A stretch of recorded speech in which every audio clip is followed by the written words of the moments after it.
Hey everybody, welcome back to another Diecast review. Today we are taking a look at Ryan Blaney's 2021 Michigan race win. Probably one of my favorite, well, I shouldn't say that. It's going to be one of my favorite wins of the year. I'm not sure. We'll grade it later, but yeah, this was the race he got at Atlanta, his second in a row, I want to say. Or no, this is the first one. The Daytona one was the back-to-back. But let's go ahead and take a quick look here at our production number, one of 408 for the Menards Michigan win from 2021. Standard Elite box, nothing crazy here. You can see it's the black style box. It'll be the last year we have it like this, so enjoy them while you got them, because we won't have them that much longer.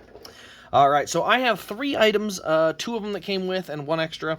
I have the race win card here, Ryan Blaney, the Firekeepers Casino 400 winner, August 22nd, 2021. You go to the back here, you can see time of the race, 2 hours and 48 minutes, 27 seconds. Started third on the day, 200 laps for 400 miles, 6 cautions for 29 laps. He only led 8 laps and won by just under a tenth of a second. Now, there's a perfect example of why I'm not surprised Ryan Blaney didn't get a win in the regular season this year. Only ended up leading 8 laps. Atlanta didn't lead that many laps, and Daytonas are always a crapshoot, so if we're being honest, he certainly was likely to win a race. He ended up getting the All-Star, but it's not surprising that he's kind of been snake bit on luck and hasn't been able to snag one this year. Very similar to Martin Truex Jr., why he's out of the playoffs.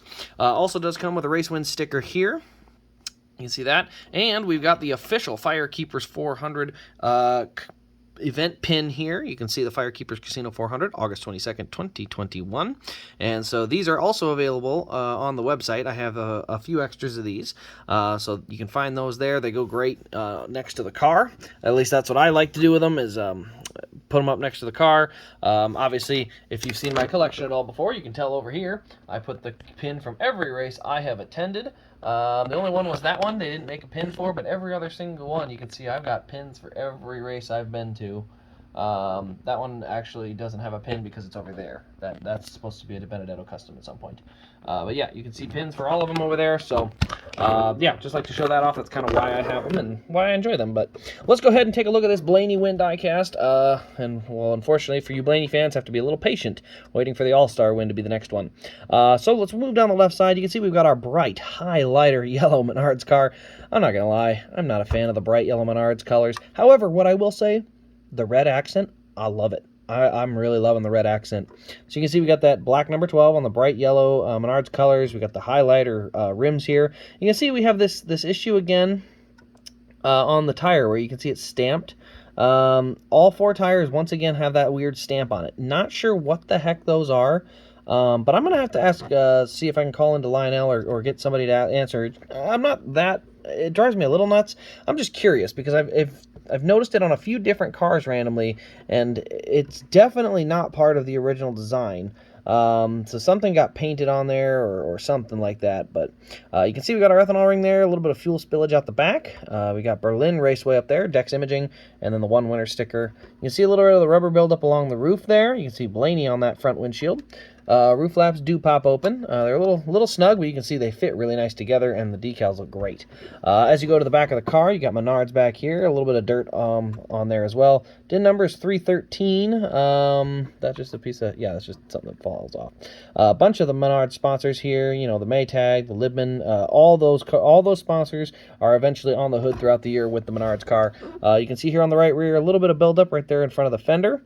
A couple of rivets back here. What do we got here? Looks like a memorial sticker there. We've got Cardinal Cabinetry. They are also the hood sponsor. As you go down the rest of the right side, you can see it's blacked out by the exhaust pipes.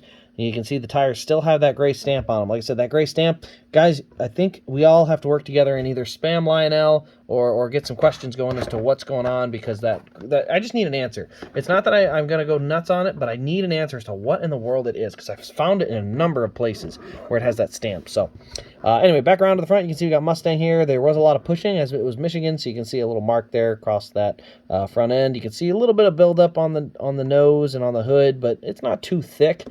Just kind of evenly spread throughout. Like I said, it was Michigan, so it does get a little bit of spread, not quite as hefty as, say, like a Bristol or a Dover or some of those tracks would get. We do have an opening trunk here in the back. Their fuel cell is in the back there. It's harder to see. Although I will say it's easier to see on this one than it is on the next gen car, so I guess you know, that is something worth noting.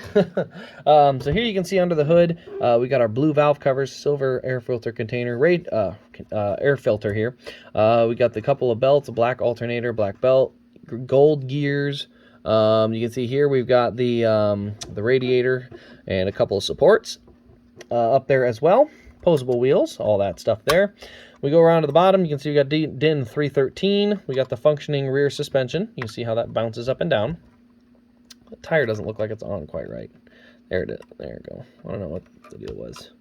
Like the tire had a weird thing. It wasn't quite put on right, but there's our posable front wheels, transmission, exhaust pipes, all on this Elite. Nice metal chassis, nice and heavy.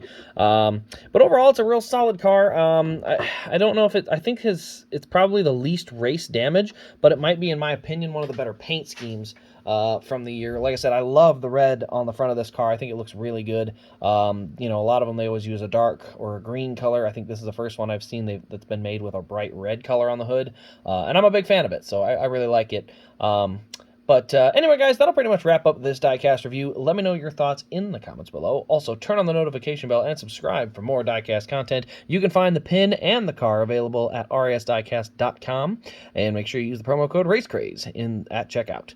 But anyway, guys, thanks for watching. This has been Race Craze, and we will see you in the next diecast review.